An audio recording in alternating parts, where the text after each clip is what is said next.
உங்களோட பாடியை நீங்கள் ஒரு குடத்தை கூட கம்பேர் பண்ணிக்கோங்க. ஒரு இமேஜினரியாக நீங்கள் ஒரு ஒரு டிரான்ஸ்பரண்ட் குடமாக உங்கள் பாடியை கம்பேர் பண்ணிக்கோங்க.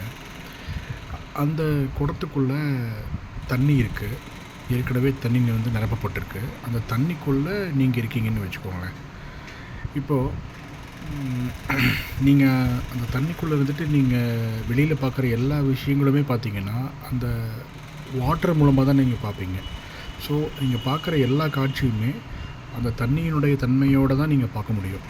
அதனுடைய ரியல் இமேஜை உங்களால் பார்க்க முடியாது. ஸோ இதே எக்ஸாம்பிளை நம்மளுடைய பாடி, மைண்ட் அதை கூட கம்பேர் பண்ணிக்கலாம். இப்போது நமக்கு நம்மளுடைய மைண்டில் ஆல்ரெடி நிறைய தாட்ஸு வந்து ஆக்குபைடாக இருக்கிறதுனால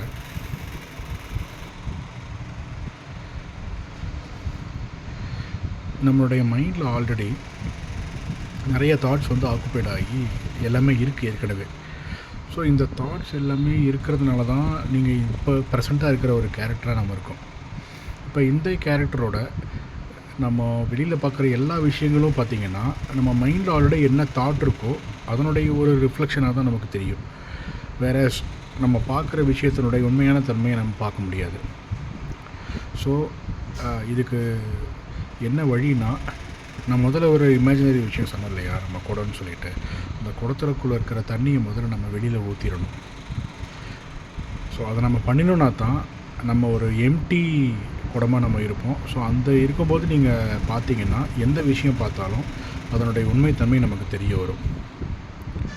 ட்ரை பண்ணி பாருங்கள். நிச்சயமாக ப்ராக்டிஸ் பண்ணால் இந்த நிலைமையை நம்ம அடைய முடியும். ட்ரை பண்ணி பாருங்கள்.